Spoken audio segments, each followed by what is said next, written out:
ఆనంద తనకి ఇష్టమైన బండిని కొబ్బరి నూనెతో చాలా ఇష్టంగా తుడుస్తూ ఉంటుంది. ఇక అది చూసిన అనన్య ఆ కొబ్బరి నూనెతోనే ఈరోజు ఇంట్లో ప్రళయం సృష్టించబోతున్నాను అని అంటూ ఒక కొబ్బరి నూనె బాటిల్ తీసుకొచ్చి మెట్లపై కొబ్బరి నూనెని పోస్తుంది అనన్య.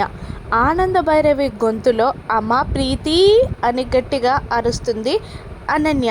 ఆ మాట విన్న ప్రీతి ఆనంద భైరవి పిలుస్తుందేమో అని అనుకుంటూ హడావుడిగా నడుచుకుంటూ మెట్లు దిగుతూ వస్తూ ఉంటుంది. ఇప్పుడు ఆ ప్రీతి కొబ్బరి నూనెలో కాలు వేసి జరజరా జారి పడడం, ఇంట్లో ప్రళయం రావడం గ్యారంటీ అని అనన్య అనుకుంటూ ఉంటుంది.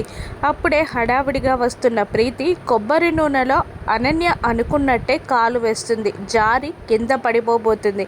కానీ కింద పడే చివరి క్షణంలో రోహిత్ ప్రీతిని పట్టుకుంటాడు.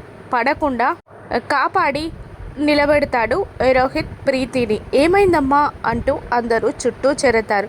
ఆనంద భైరవి ప్రీతిని ఏమైందమ్మా అని అడుగుతూ ఉండగా, ఆనంద భైరవి అత్తయ్య నన్ను పిలవగానే నేను వచ్చి ఇక్కడ మెట్లపై ఉన్న నూనెని చూడకుండా కాలు వేసి జారి పడబోయాను అనగానే నేను పిలిచానా అని ఆనంద షాక్ అవుతూ ఉండగా, మీరు పిలవడం నేను విన్నాను అంటూ ఉంటుంది అనన్య. మీ చేతుల్లో కూడా ఉన్నది కొబ్బరి నూనె ఉన్నట్టుంది అని అనుమానం ఆనంద భైరవి మీదికి వచ్చేలా అందరినీ రెచ్చగొడుతూ ఉంటుంది మాటలతో అనన్య.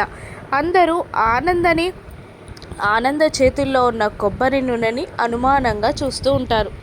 ఆనంద అనన్య ప్లాన్ని ఎలా తిప్పికొడుతుంది, అనన్యకి ఎలా బుద్ధి చెప్తుందో రానున్న ఎపిసోడ్స్లో చూద్దాం. Thank you for watching.